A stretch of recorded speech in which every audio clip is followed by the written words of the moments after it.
Hi hello అందరికి నమస్తే welcome to our channel.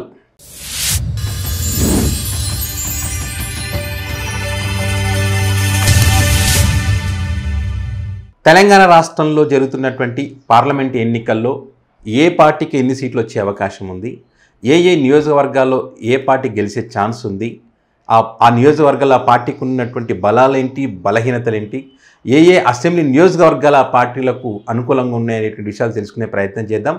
ప్రధానంగా మహబూబ్నగర్ పార్లమెంటుకు సంబంధించి అక్కడ ప్రజల యొక్క అభిప్రాయాలు తీసుకోవడం జరిగింది. మహబూబ్నగర్ ఎంపీగా గెలిచేదెవరు అనేటువంటి విషయాల్ని అక్కడ పార్లమెంట్ ఆ పరిధిలో ఉన్నటువంటి ప్రజలు అడిగి తెలుసుకునే ప్రయత్నం చేశాం. వారు చెప్పినటువంటి అంశాలను ఒకసారి మనం పరిశీలిద్దాం. అంటే అక్కడ బలాలేంటి బలహీనతలేంటి, ఏ ప్రాంతంలో ప్రజలు ఏ నియోజకవర్గాల్లో ఏ పార్టీలకు అనుకూలంగా ఉన్నటువంటి విషయాలు తెలుసుకునే ప్రయత్నం చేద్దాం. అయితే అక్కడ మహబూబ్నగర్ పార్లమెంటుకు సంబంధించి అనేక మంది పోటీ చేస్తున్నప్పటికీ ప్రధానంగా మూడు పార్టీల మధ్య పోటీ అయితే ఉందని చెప్పొచ్చు. బీజేపీ, కాంగ్రెస్, బీఆర్ఎస్ ఈ మూడు ప్రధాన పార్టీల మధ్య పోటీ ఉంది. ముఖ్యంగా ఇక్కడ బీఆర్ఎస్ పార్టీ నుంచి మన్నె శ్రీనివాసరెడ్డి ఎంపీగా పోటీ చేస్తున్నారు. ఇప్పుడు ఆయనే మళ్ళీ బీఆర్ఎస్ పార్టీ నుంచి పోటీ చేయబోతున్నారు. ఇక కాంగ్రెస్ పార్టీ నుంచి చల్లా వంశీచంద్ర రెడ్డి పోటీ చేయబోతా ఉన్నారు. ఇక బీజేపీ పార్టీ నుంచి డీకే అరుణమ్మ గారు పోటీ చేయబోతా ఉన్నారు. సో ఇక్కడ డీకే అరుణ గారికి ఉన్నటువంటి అనుకూలమైనటువంటి అంశాలేంటి, అనుకూలమైనటువంటి నియోజకవర్గాలు ఏంటి అనేది ఒకసారి మనం పరిశీలిస్తే బీజేపీ పార్టీ గతంలో కంటే కొంత పుంజుకుందనే చెప్పొచ్చు. గత ఎన్నికల కంటే మళ్ళీ అంటే గల్లీలో ఎవరు వచ్చినా ఢిల్లీలో మోదీ రావాలనేటువంటి అంశాన్ని ప్రజలైతే చాలామంది చెప్పినటువంటి పరిస్థితి. దానికి ప్రధాన కారణం నరేంద్ర మోదీ గారు అవలంబిస్తున్నటువంటి విధానాలు కానివ్వండి, అదేవిధంగా కొన్ని కేంద్రంలో ఆయన తీసుకుంటున్నటువంటి నిర్ణయాలకు ఇక్కడ అన్ని రాష్ట్రాలతో పాటు తెలంగాణ రాష్ట్రంలో కూడా ఆయన ఢిల్లీలో మళ్ళీ ఆయనే రావాలని కోరుకుంటున్నటువంటి సంఖ్య ఎక్కువగా పెరిగినటువంటి పరిస్థితి ఉంది. ఇక్కడ మన తెలంగాణ రాష్ట్రంలో ప్రధానంగా చూస్తే కనుక వారు ఎక్కువగా నరేంద్ర మోదీ గారి యొక్క పాలన బాగుంది, వేరే పార్టీలు వస్తే ఈ పాలన కొనసాగడానికి అవకాశం ఉండదు కాబట్టి ఆయనే రావాలి.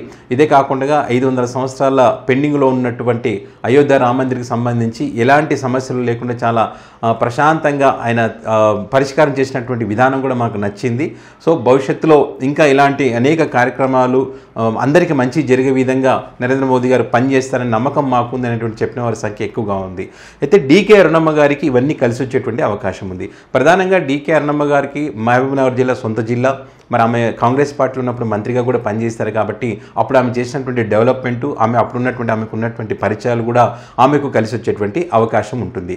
ఇక ఆమెకు అనుకూలంగా ఉన్నటువంటి నియోజకవర్గాలు కూడా మనం పరిశీలిస్తే నారాయణపేట, మక్తల్ ఈ రెండు నియోజకవర్గాలు ఆమెకు అనుకూలంగా ఉండేటువంటి అవకాశం ఉంది. అంటే ఎక్కువ సంఖ్యలో ఆమెకు మద్దతు ఇస్తామని చెప్పినటువంటి సంఖ్య నారాయణపేట, మక్తల్. నారాయణపేట ఆమె పుట్టినిల్లు, మక్తల్ వాళ్ళ నాన్నగారు ఎమ్మెల్యేగా పనిచేసినటువంటి నియోజకవర్గం. సో నారాయణపేట తమ ఆడపడుచుగా మా ఆడబిడ్డ కాబట్టి మేము గెలిపించుకుంటామని, ఒకవేళ గెలిపించుకుంటే కనుక మహబూబ్నగర్ పార్లమెంట్ ఈ పరిధి అంతా కూడా డెవలప్మెంట్ అవుతుంది. ఆమె గెలిస్తే కేంద్ర మంత్రిగా కూడా అయ్యేటువంటి అవకాశం ఉంది కాబట్టి ఆమెను గెలిపించుకుంటాం. ఆమె అందుబాటులో కూడా ఉంటారు, ఏదైనా సమస్య ఉంటే పరిష్కారం చేస్తారు. కాబట్టి ఖచ్చితంగా ఆమె గెలిస్తేనే డెవలప్మెంట్ జరుగుతున్నటువంటి చెప్పిన వారి సంఖ్య నారాయణపేట, మక్తల్లో ఎక్కువగా ఉంది. రేవంత్ రెడ్డి వర్సెస్ డీకే అరుణమ్మగానే ఈ ఎన్నికలు చూస్తున్నామనేటువంటి చెప్పిన వారి సంఖ్య కూడా చాలా ఎక్కువగా ఉంది. అంటే కాంగ్రెస్ పార్టీ నుంచి పోటీ చేసినటువంటి వ్యక్తి వంశీచంద్ర రెడ్డి కాకుండా డీకే అరుణమ్మ వర్సెస్ రేవంత్ రెడ్డిగానే ఈ ఎన్నిక చూస్తున్నామని చెప్పినటువంటి సంఖ్య ఎక్కువగా ఉంది. కాబట్టి చాలా ప్రతిష్టాత్మకంగానే అరుణమ్మ గారు కూడా తీసుకున్నారు. ఆమె కూడా అదేవిధంగా ప్రచారం చేసుకుంటున్నారు. చల్లా వంశీచంద్ర కాంగ్రెస్ పార్టీ నుంచి పోటీ చేసినటువంటి అభ్యర్థి. సో ఈయనకేంటి అనుకూలమైన అంశాలను పరిశీలిస్తే కనుక ఆయనకు ఉన్నటువంటి అనుకూల అంశం ఏదైనా ఉందంటే అది రాష్ట్ర ముఖ్యమంత్రి రేవంత్ రెడ్డి గారు కాంగ్రెస్ పార్టీ అధికారంలో ఉండడం. ఈ రెండే వాళ్ళకు అనుకూలంగా ఉన్నటువంటి అంశాలు. ఎందుకంటే వంశీచంద్ర రెడ్డి గతంలో పోటీ చేసి ఓడిపోయిన తర్వాత మళ్ళీ ఎప్పుడు కూడా ఈ నియోజకవర్గాలు అంటే ఈ మహబూబ్నగర్ పార్లమెంటు పరిధిలో ఉన్నటువంటి ఏ నియోజకవర్గానికి కూడా ఆయన వచ్చినటువంటి దాఖలాలు ఎప్పుడూ లేవనేటువంటి విషయాన్ని ఉన్నటువంటి ప్రాంత ప్రజలు చెప్పినటువంటి పరిస్థితి. సో ఏదైనా సమస్య ఉంటే పరిష్కారం చేసేందుకు కానీ, సమస్యలు తెలుసుకునేందుకు కానీ, భవిష్యత్తులో మళ్ళీ మనం ఎంపీగా పోటీ చేస్తాం కాబట్టి ప్రాంతాల్లో తిరగాలి, సమస్యలు తెలుసుకోవాలనే విషయంలో ఎప్పుడు కూడా ఆయన మాకు కనిపించలేదు. ఇప్పుడు ఎలక్షన్స్ వస్తున్నాయి కాబట్టి ఆయన కనిపిస్తున్నాడు, ఆయన మాటలు వినిపిస్తున్నాయి అనేటువంటి చెప్పిన వారి సంఖ్య ఎక్కువగా ఉంది.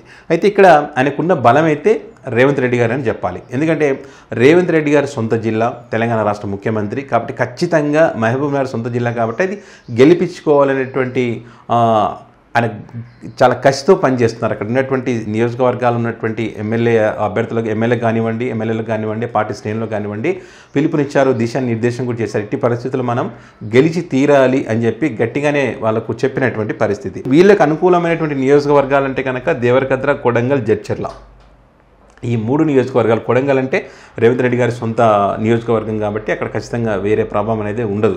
సో ఈ 3 నియోజకవర్గాలు అయితే ఎక్కువ మంది, మనం ఒక 10 మందిని అడిగితే 10 మందిలో 7 నుంచి 8 మంది కాంగ్రెస్ పార్టీ రావాలని చెప్పిన వారి సంఖ్య ఎక్కువగా ఉందన్నమాట ఇక్కడ. సో మిగతా వాళ్ళ సంఖ్య తక్కువగా ఉంది. దేవరకద్ర అటు ఏర్పడినప్పుడు కొత్తకోట ఆ ప్రాంతంలో మళ్ళీ కొంత బీజేపీ వైపు కొంత అనుకూలంగా ఉన్నటువంటి పరిస్థితి కొన్ని చోట్ల. సో ఎక్కువ పర్సెంట్ అయితే కాంగ్రెస్ పార్టీకి ఉన్న పరిస్థితి.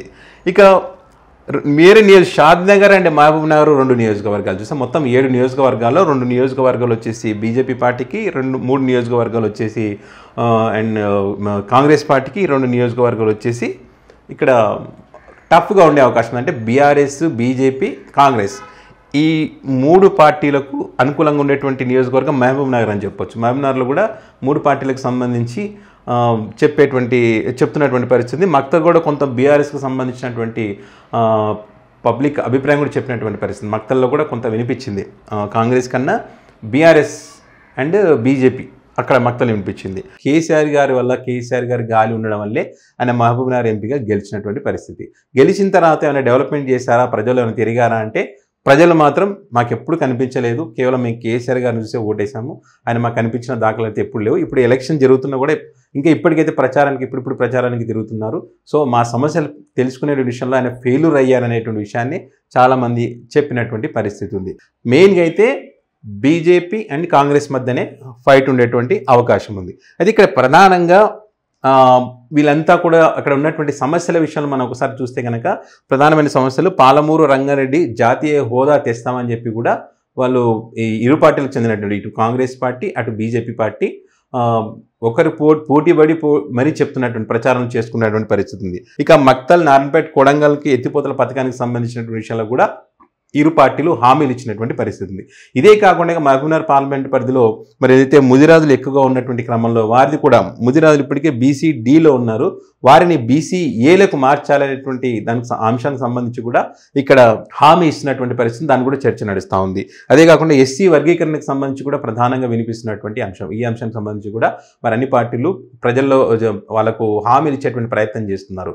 ఏది ఏమైనా ఏ హామీ ఇచ్చైనా సరే గెలవాలనేటువంటి కసితో అయితే అన్ని పార్టీలు పనిచేస్తున్నాయి. కొంత మొదట్లో ఇప్పుడు ఈ కేసీఆర్ గారు బస్ యాత్ర మొదలుపెట్టిన తర్వాత కొంత బీఆర్ఎస్ పార్టీ కొంచెం ఊపు వచ్చినట్టుగా కనిపిస్తూ ఉంది, కానీ అది గెలిచేంత ఊపు ఉంటుందని మాత్రం అనుకోవడానికి అయితే ఛాన్స్ లేదు. ప్రధానంగా అయితే ఆ 2 పార్టీల మధ్య పోటీ ఉంటుంది. మహబూబ్నగర్ పార్లమెంట్కి సంబంధించి 7 నియోజకవర్గాల్లో 16,83,000 ఓట్లు ఉన్నాయి. ఇందులో 40% ఆ 16,40,000 ఎక్కువ యువత ఉన్నారు. ఆ యువత అంతా కూడా ఎవరికి నరేంద్ర మోదీ గారికి ఓటేస్తామని చెప్పినటువంటి పరిస్థితి. అంటే ఎక్కువ శాతం 40% యువతలో ఎక్కువ పర్సెంట్ నరేంద్ర మోదీ గారి వైపే చూసినటువంటి పరిస్థితి ఉంది. సో అదంతా కూడా బీజేపీ పార్టీకి కలిసి వచ్చేటువంటి అవకాశం ఉంటుంది. మరొక ఆసక్తికరమైనటువంటి అభిప్రాయాలు కూడా మనకు కొన్ని అక్కడ ఆ ప్రాంతంలో తెలుసుకున్నాం. ఏ రకంగా అంటే రాష్ట్రంలో కాంగ్రెస్ పార్టీ అధికారంలో ఉంది, ఢిల్లీలో అన్ని సర్వేలు కూడా మరి కేంద్రంలో మోదీ గారు వస్తారనేటువంటి విషయాన్ని చాలా సర్వేలు చెప్తా ఉన్నాయి. కాబట్టి ఇక్కడ బీఆర్ఎస్ పార్టీ అధికారంలోకి లేదు, బీఆర్ఎస్ పార్టీకి ఓటు వేస్తే మరి ఏం ఉపయోగం ఉండదు అనేటువంటి అభిప్రాయాలు కూడా కొంతమంది ఉన్నారంటే కేసీఆర్ గారిని ఇష్టపడ్డ వాళ్ళు, బీఆర్ఎస్ పార్టీని ఇష్టపడే వాళ్ళు కాంగ్రెస్ పార్టీ గెలవద్దు, బీఆర్ఎస్ పార్టీ ఎలాగో గెలవదు కాబట్టి కాంగ్రెస్ పార్టీ గెలవద్దు అంటే ఏం చేయాలి, బీజేపీకి ఓటు వేయాలి అనేటువంటి విషయంలో చాలామంది ఎక్కువ శాతం 10 మందిలో ఒక 6-7 మంది ఇటు బీజేపీకి ఓటెందుకు వృధా చేసుకోవాలనుకున్న వాళ్ళు కొంతమంది ఉంటే, కొంతమంది ఇప్పటికీ కొంతమంది లీడర్లు వాళ్ళంతా కూడా బీఆర్ఎస్ పార్టీ ఇంకా రాష్ట్రంలో అధికారం లేదు కాబట్టి కాంగ్రెస్ పార్టీలకు వెళ్ళిన వాళ్ళ సంఖ్య కూడా కొంత ఉంది. సో ఎక్కువ శాతం అయితే బీఆర్ఎస్ ఓట్ అయితే బీజేపీ వైపు టర్న్ అవుతుంది అనడానికి చాలామంది తమ అభిప్రాయాలు చెప్పారు. ఇటువైపే వేస్తాం, బీఆర్ఎస్ పార్టీ అధికారం లేదు కాబట్టి బీజేపీకే ఓటు వేస్తామనేటువంటి విషయాన్ని ఎక్కువగా మనకు చెప్పినటువంటి పరిస్థితి. సో ఇది మహబూబ్ నగర్కు సంబంధించి మరి ఎవరు అందరి నాయకులు కూడా హామీలు ఇచ్చేటువంటి ప్రయత్నం చేస్తున్నారు. ఇటు రేవంత్ రెడ్డి గారు రాష్ట్ర ముఖ్యమంత్రిగా ఉన్నారు, తన సొంత జిల్లా కాబట్టి ఖచ్చితంగా గెలిపే లక్ష్యంగా ఏ చిన్న అవకాశాన్ని కూడా వదిలిపెట్టకుండా ఆయన అయితే ప్రయత్నం చేస్తూ ఉన్నారు.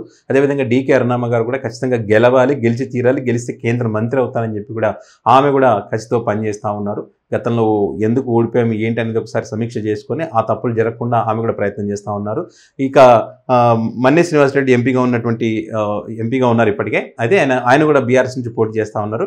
ప్రధానంగా వాళ్ళు కూడా మరి కాంగ్రెస్ పార్టీ అధికారంలోకి వచ్చింది కదా, మరి వచ్చిన తర్వాత వారు అవలంబిస్తున్నటువంటి విధానాలను కూడా ప్రధానంగా ప్రజలకు తీసుకెళ్లేటువంటి ప్రయత్నం బీఆర్ఎస్ పార్టీ చేస్తూ ఉంది. అండ్ అదేవిధంగా కాంగ్రెస్ పార్టీ విషయం పక్కన పెడితే బీజేపీ పార్టీ కూడా అవలంబిస్తున్న విధానాలు, ఎవరైనా వాళ్ళ మీద కేసులు పెట్టడం, పార్టీ వాళ్ళ మాట వినకపోతే ఈ రకంగా బీజేపీ పార్టీ కూడా చేస్తూ ఉన్న అంశాలను ప్రజలకు తీసుకెళ్లేటువంటి ప్రయత్నం చేస్తూ ఉంది. ఇక చివరిగా కాంగ్రెస్ పార్టీకి 6 గ్యారెంటీలు అని చెప్పి అధికారంలోకి వచ్చిన కాంగ్రెస్ పార్టీకి ఈ పార్లమెంట్ ఎన్నికల్లో 6 గ్యారెంటీలు ఏమైనా పనిచేస్తాయా అనేటువంటి విషయం మనం ఒకసారి ప్రభావం ఉంటుందని చూస్తే మాత్రం ఏమాత్రం ఉండదనేటువంటి విషయాన్ని ఎక్కువ మంది చెప్పినటువంటి పరిస్థితి.